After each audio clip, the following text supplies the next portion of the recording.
good afternoon. My name is Tatiana Koval, and this is podcast Happy at Work.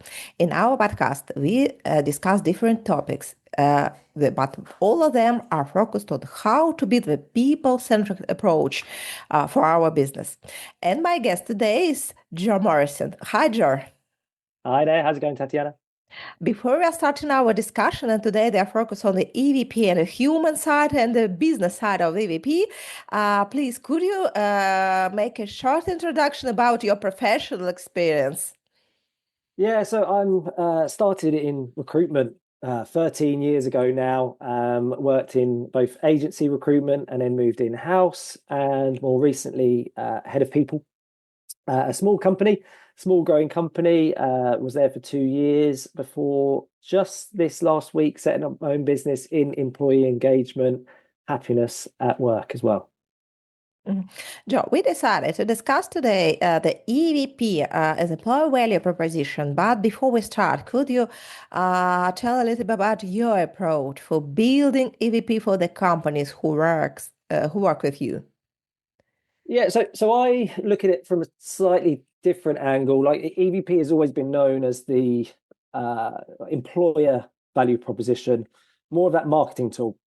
So it's always been kind of get a slogan, a bit like value proposition is in the marketing term, but do that for employees. Now, I think that approach works great, and it's great for attracting talent. But I do things slightly differently with employee value proposition. So put the E rather than the R in EVP. And my approach is to involve the employees more and use it as more of a tool for retention, to improve engagement of employees, and ultimately to get better results within the company. Now that can double up, so it can do both the talent attraction piece, but actually some improved talent density as well in the organizations I work for. Mhm. The most important thing for us today to discuss how to manage the EVP and your employer brand with two important focus. The first focus is a human-centric focus. So it means, like you say, employee. This is the employee value proposition. How to understand what do your audiences need, how to customize your EVP oriented to their needs.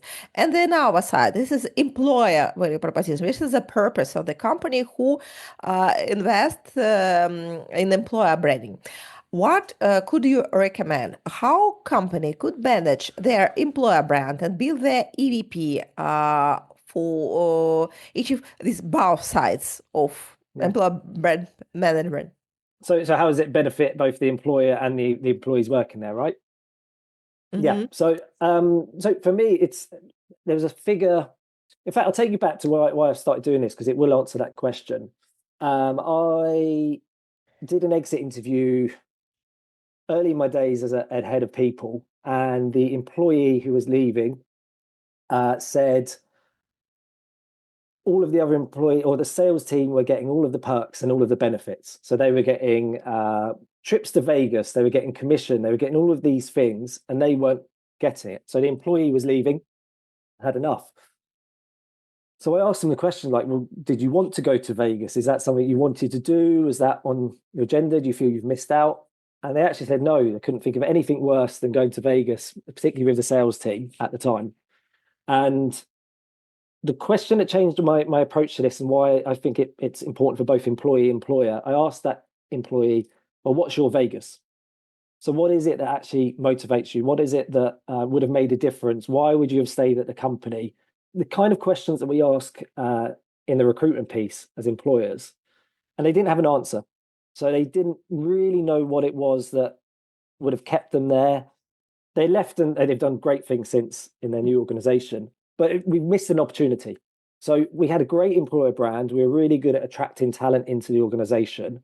We had an EVP that demonstrated why somebody would join, but we didn't have that other side. We didn't have that part that answered why would somebody stay? So why would somebody stay in this organization? How do we retain, and this person was talent, so how do we retain that talent? Mm-hmm. And the bit that why I think why EVP is important is because it actually helps employees understand Mm-hmm. what it is and why they would stay. Often there's employees who don't know what will engage them. They don't want to make a difference. And I'm not blaming the employees. I'm not suggesting it's their fault, but EVP helps educate and helps them understand, well, actually, I love this company. I should stay at this company. It's really good for me, whether that's from work-life balance, whether it's free fruit, whether it's a salary or whatever it might be. But to me, that's why EVP is important for both, for employees and employers, because yes, employer brand and helping attract talent, but actually retention of talent more than anything else. Mm-hmm. What could you recommend to the companies? For example, some of our projects, we also have this idea what this part of EVP could help you to attract talents. It's better for people who just come to your company. What we are looking for a better opportunity for their lives. And this is part which helps you to retain because it's about not comfortable work. It's more about employees' well-being. It's more about how do they work every day. It's not about just changing their life, but it's about day by day. So how could you recommend companies to manage this the EVP from both sides and how to implement this approach? Yeah. So a number of employees fall down at this part where they spend a lot of time and effort in defining what their EVP is, but they don't do anything with it. So the first thing I'd say is take action. That sounds like a really obvious thing to say, but a lot of businesses see EVP as failing because it doesn't create any results, and on its own, it doesn't. So putting a nice slogan or highlighting the reasons why somebody would join doesn't always mean that people will join.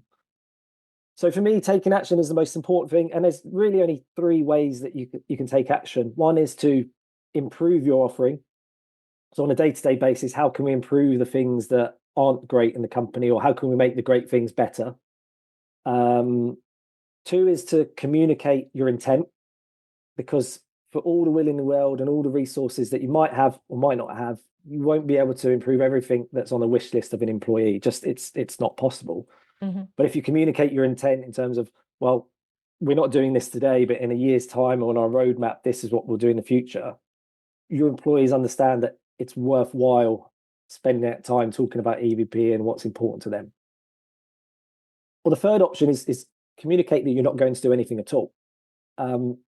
Sometimes companies are scared to do that. They don't always feel comfortable saying that we're not going to take action.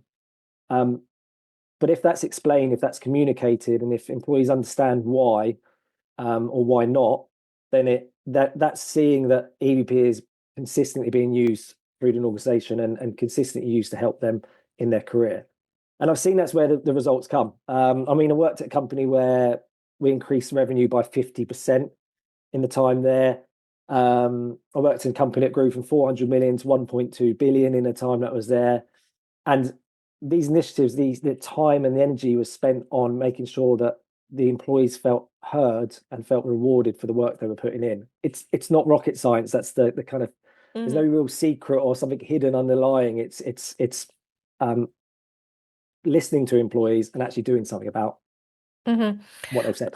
Mm-hmm. If we talk about EVP, we usually talk not only about one umbrella EVP for the whole audience, especially when we talk about a big company, but also we talk about EVPs for some particular audience because we could have a huge difference. For example, a young audience, or people who work, for example, on the plants, or people who work in the office. They could have some differences. And also, if we talk about global situation, we could make some customized because we have different situations, different markets, for example.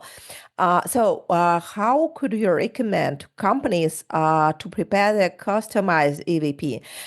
What should they do? How often should they look at the EVP and understand what they appropriate for the market, appropriate for their audience? Yeah, look, I'm an advocate for EVP, so obviously I'll say I do it once a month and with every employee, but I get that's not possible. The difference is, I think I saw a stat the other day that around 70% of large companies have an EVP, and about 5 to 10% of small companies have any form of EVP. And doing some research into this, it's often that small companies want to do it, or they feel that it will make a difference, but they're intimidated because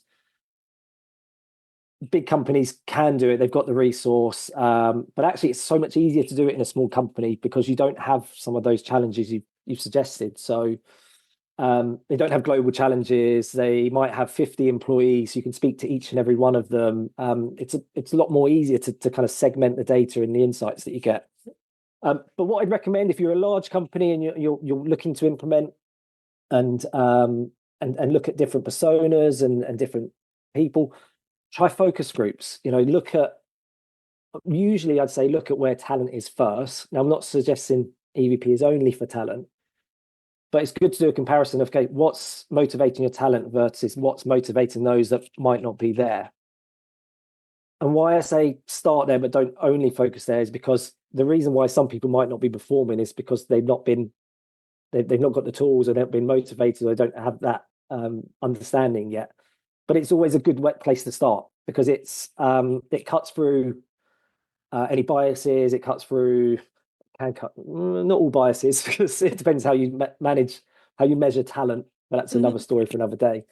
But it's a good way to look at, well, any location, any department, any level of seniority, any different level of service. But if you're a smaller company where you might have 20, 30 people, my view is to get everybody involved. Again, in my last company I worked at, we did that. We had about 60 employees at the time. We got them into groups of 6, did 10 sessions, spoke to every single employee.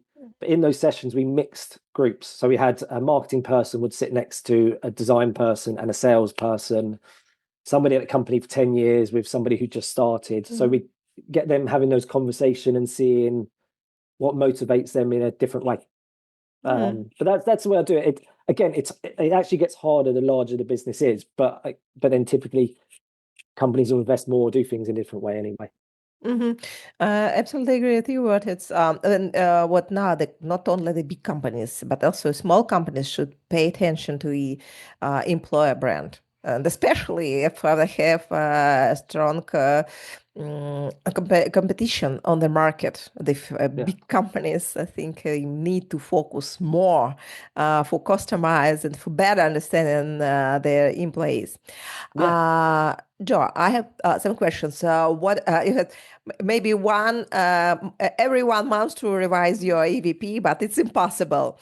But I think we have some events in the company's life, or maybe something else on the market, but we should start to revise our EVP. We should understand, are they aligned with market or not? What type of events, what situation maybe, or you could, in which situation you could recommend to pay attention to understand, are you okay for the market or not? Why I'm asked, I have some experience with one company who was leader on his market in past. In a time, we don't focus on employer brand. We were leader. They understand what we are number one of the market in some big region, but in one station we couldn't attract more people. And they come and said, we are leader, why not? But they lost their markets because they don't pay attention to the competitors. They don't pay attention for the employee and for candidate needs. So they lost their markets and they need to improve their employer brand.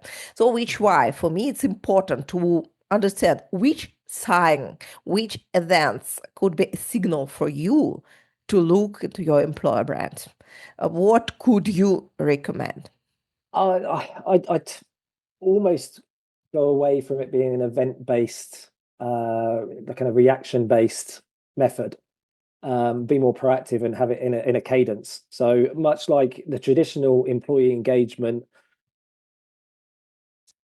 the challenges people had with that is that the employee engagement wasn't static. So that moment might look different in a week's time, in a month's time, in 6 months' time. Plus, what motivates people changes over time. Plus, what's happening in people's lives might change and impact their scores. But for that reason, that's why the regular cadence is my suggestion rather than an events based. Because If you do it when the markets change or there's tariffs that are being put on the world, or you wait for those things to happen, potentially you're already too late, because there are other employees who are more regularly checking in, who are treating engagement, whether it's EVP or anything else, but treating engagement metrics and not metrics, like assessing engagement as business as usual. Mm-hmm. And that's why I've set up a business, because I want it to be more business as usual. I want this to be something that companies do think about. I've thrown some more stats because I've been writing a book about this at the moment. But there was a study that worked out that around £15 billion of benefits are being spent, wasted on benefits that employees don't feel the benefit of. And that's in the UK alone. 15 billion. I think the benefit spend in the UK is something like 70 to 80 billion. So it's a huge percentage of, and a huge spend on things that companies are putting out there because they think it's good for their employer brand. They think people will like it, or it's reactionary because something has changed in the organization. They thought, everyone's talking about cycle to work, so let's bring in a cycle to work scheme. When actually, if they had a more regular cadence and understanding and speak to employees more, there'd be less guesswork and more opportunity to get that right. Mm-hmm. My next question is about implementation. You could pay a lot of attention to making research, to communicate with your employees, to ask them, you understand what is your EVP for them. But the next step is very, very important. And we have sometimes a lot of problems, especially when we talk not about HR or communication people, but when we talk about leaders, firstly, to implement this EVP in life. Because people look what we are about as a brand. Great. But why do you ask me to be part of this project? What should I do and how to implement? It's not my problem. This is a problem of HR. What your recommendation for effective implementation of EVP? Yeah, it's a common challenge that the kind of leadership who, you've got a leader who's managing 10 people, they're expecting more and more, their targets are going up, the pressure's on the top, and then they're asked to do a EVP session and talk about engagement with their employees who are moaning to them that they're stressed and overworked and they're trying to hold it back, and 5 people have left that week. Yeah, all of those challenges, right? To me, it's getting that buy-in from the outset. It's starting with the leaders. So when I've implemented EVP, the first session has always been to speak to the leaders who of those teams and do an education. Some leaders are completely bought in from the outset. Some are really skeptical for all of those other reasons. But then understanding what's in it for them. So it's the one that, yes, they're leaders and getting involved because they're the people that are going to make your life easier as the HR department, whoever you are doing this. But 2, they're employees as well. So understand as an employee how understanding their own EVP, so understanding what's important to them, is going to help make their life easier. But also it gives them more levers to pull with their employees. So I had an example there as an employee who was looking for a pay rise, and the company couldn't offer a pay rise. So this manager's like, well, all they want is a pay rise. So if I can't give them a pay rise, they're unhappy. So, well, actually, we offer bonuses, we offer training and development, we offer access to a coach, we offer a mentorship scheme, we have a buddy scheme, we have all of these other things that, yes, okay, it's not a pay rise, but there are other levers you can pull. And if you understand there's other things that are important to this employee, you can, if you understand what they are, then you can make a difference. You can have happier employees, they can produce better, they're producing better revenue, etc., etc. Like taking them through that story. Appreciate a condensed about 3 weeks work into 3 minutes there. But to me, it's the education with the leaders, and you like understand that you're not going to get buy-in from all leaders across the business. It's not going to happen. But you have enough of those champions, enough of those people who understand the impact it's going to make and how it's going to make their life easier, not just for the company. And that's why I always state the difference between employer brand EVP and this version of EVP, that it's not just about how do we attract more talent, it's about how do we look after talent. And to me, I don't think it's too controversial, but to me, a manager's role is to get the best out of their team. So if there's an opportunity to get more from their team, that there's and if they don't want that, then there's maybe some more questions to be asked. Mm-hmm. Bit of a brutal line on it, but I've seen it where people just really they don't want to care, or they switch off. They think it's not important, and then they see the negative impact, and it's too late. Mm-hmm. When we talk about EVP, we also have some changes, some trends in EVP. For example, if you look for universal research from 1 year to year, we're mostly focused on the young coding, but we could see for what the preferences will change. For example, the meaning of work become more important in some years. The next years with flexible work hours and more life-work balance. The next years could be now we're discussing about AI and how the company implement AI as a part of their work and how to make it, how a company could make it a part of EVP. What do you think about looking for the trends, looking for the changes of expectation of our audience, and what are your predictions about future of EVP and how the company could manage this situation and use the trends as an opportunity for developing their EVPs? So I have a love-hate relationship with data around EVP and people's motivations. It's really useful to demonstrate what the market's looking at. Like, again, salary has dropped down the priority list. I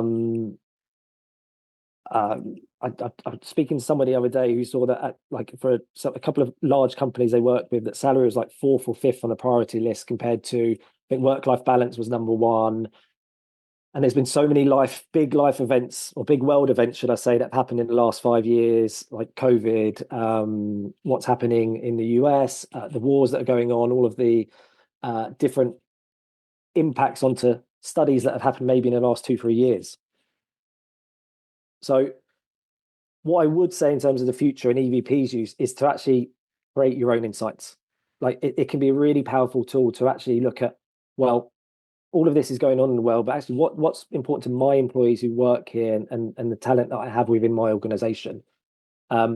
Because much like we were speaking earlier, even within an organization, a junior person compared to a senior person, a man compared to a woman, there's going to be so many differences in terms of what motivates them. Equally, if you take a Gallup survey or a Gartner survey compared to what's going on in your own organization, you're going to find different results. So to me, it's making EVP more commonplace. It's making it more business as usual to help understand, well, actually, yes, we can get benchmarking data and give us a steer on where we sit against our competitors. But let's ask the question, find out what's actually going on in a company. Because if more businesses did that, I think there'd be flying, and there'd be more engagement. I think it's like talking of stats, like only 10% of employees are engaged in the workforce at the moment, which to me, I was like, that's made up. There's like 4 or 5 different studies that have similar stats. It's like, well, actually, if we just spoke to these employees and understood what would engage them, or find out why, that to me would be the ideal future, the utopia of EVP and engagement. Mm-hmm. Uh, my question is about balance. From one side, we want to look for different needs of our employees, about human side. So we're understanding the difference because different employees have a different stage of their life cycle. So if about our policy of corporate well-being, so we need more and more benefits for attracting or retaining more talent. From one side, from our side, from a company perspective, it's very expensive to have a wide range of benefits because when you have a big scale, you have more discounts. For example, if we talk about benefits, and also, but we could not use the one size fit all approach also, because we could lost all employees because one size is not appropriate for all of them. What the right balance? How to find the best solution for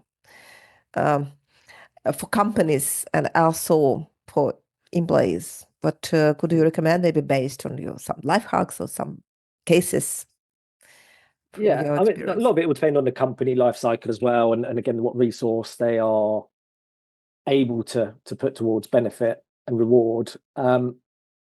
My view is that if a company is already offering benefits and rewards and they haven't spoke to their employees to understand what benefits and rewards suit them, they're already spending too much money on benefit and reward, because it's they, at best case they might be lucky and get it right, but it's like that stat I used earlier, the 15 billion being spent in the UK alone on benefits that don't suit employees, is like they're already wasting money. So it's like, well, if you shifted that and asked them, well, what would make a difference, and use that as your starting point, chances are you're going to save money. Now, look, I get it; it's hard, because there's still going to need to be an outlay. There's got to be certain costs, and all businesses are feeling it at the moment with all the other things going on in the world. But to me, that's the way to be looking at it. It's, well, actually, stop wasting your money on things that you think your employees might like, or people tell you they might like, and focus on what will make a difference. It's like, again, a balance. I haven't seen anyone perfect that balance, and people are always going to get certain things wrong. And even when they, with the best intention in the world, they're going to piss some people off. It's not going to be you're not able to please every single employee in your organization. And there's a point where actually they might need to go on to another company who might be able to offer the benefits that are right for them. Again, understanding that to me is the difference. It's that's going to help readdress the balance. And another concern, which kind of ties in with this, the employee versus employer balance, is that how far does the balance tip in each direction? So if an employee is working and working and working and not feeling rewarded, then the balance is in the favor of the employer. But equally, if an employer feels they're giving all these benefits, and it's not, and they're not getting the work for their employees, then they're going to feel shortchanged as well. So, but that's the point of EVP. It's trying to address that balance as best as possible and make sure that employers getting value for money and then employees getting value for work. Mm-hmm. It's, I think one of the very important tips which you could give to companies and to employees, because I think otherwise the employees could feel stressful if we understand they have a lot of benefits, a lot of money, and but they don't understand what they bring to the companies. It also could be stressful, especially for the A players. And some with EVP, I look at some rewards, they don't have to cost a thing. Like there's again, we're talking about previous company, they're on a Monday morning, they did their all hands, so company all hands. And part of that was that anyone could submit a shout out for the week where they could thank one, two, or 10 people who'd done something particularly stand out from the week before. So everybody had an opportunity to speak in front of the company, which was like a side benefit of this. But it was just an easy way to get employees engaged with recognition. So it wasn't always the senior leaders who were saying thank you for a job and missing things. The employees had a chance to go, well, actually, this was stand out from the last week, and actually give managers more of an understanding of what's been happening in the organization as well. That cost nothing. Cost nothing. It was 2 to 10 minutes as part of something we already did, and made a huge impact to engagement. And there was one week we called it, I think it was part of engagement month, so we had a whole month of initiatives around engagement.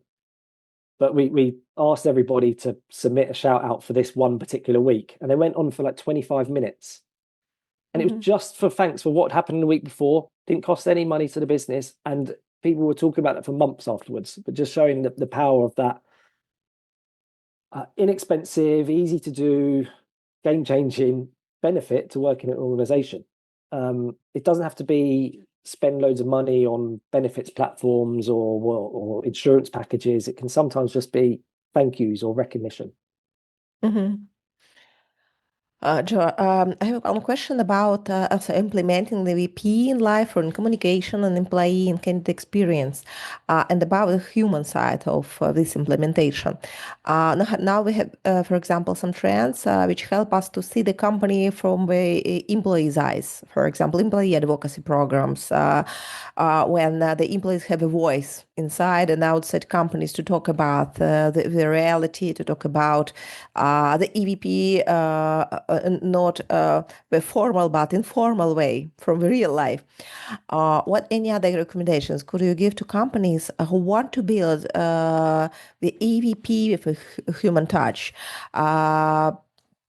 What recommendations for example, communication inside outside Yeah, company, and for improving employee and candidate experience, for making it more human? yeah. So use the humans. Again, sounds obvious, but it shouldn't be something that you're expected to do all by yourself. So whether you're an HR leader, CEO, whoever you are, you don't have to do all of this yourself. You shouldn't be the, I mean, if you've got an internal comms person, they might be the right person to do it, but use the people that you have. One of the things I do with EVP is I take all the benefits that a company would offer and ask employees to put them on a XY axis, very simple, with one side being how good is this offering, and the other side being how important is this offering. So if they're, I don't know, say the holidays, right? So if holidays is scoring really good on how good and really good on how important for somebody, that person could be your ideal champion to talk about that benefit. So they think holidays is great. They can be your voice if they're prepared to do it, of course, if they're that way inclined. But typically, if they think something's that great and they see it as that important, they're more than likely the best person to talk about that particular benefit. So whether that's through benefits posters, video content that you might be able to do, or even just saying to them, like, look, we can see you're really passionate about this benefit, and we can see how much it means to you working here. We've got some people at the other end of the scale who think this is really important but don't think it's very good. Can you be the person that speaks to them about your experience and bring that? Again, that's the human touch that I've seen make a huge difference. Again, doesn't cost much. If you get a few willing participants in each area, great. And again, it's making sure that they have a voice, they have a platform, they have an opportunity to talk to other people. They can make an impact, so they have an impact on other people that are working in the organization, and they're more proud to be working there, right? Because they're happy to talk about things that are working and going really well in the company. And even like I've even done that with things like free fruit, because free fruit gets bashed about on LinkedIn as well, it's a perk, it's not important. But some people, there's a guy I used to work with, I won't name him. I feel like I should name him because he'd like this, but he loved the free fruit in a company I previously worked for. And he'd always talk about, well, what varieties have we got today? He'd go to the health benefits of all the fruit. He'd get other people eating healthier because it was silly, really silly stuff. His passion, enthusiasm went on to other people, and people would talk about it outside, and we defend free fruit as an organization, saying it's more than just a perk, and we could like really run with it and play with it. Like, don't get me wrong, it was never as important as a work-life balance and progression opportunities and all of those wonderful things, but we could lean into it and have a bit of fun with it as well. Um, so yeah, I think that answers your question, but yeah, it goes into that kind of more human Yeah. side of it and being accessible. It's not an HR thing; that's an employee-led way of looking at things. Mhm.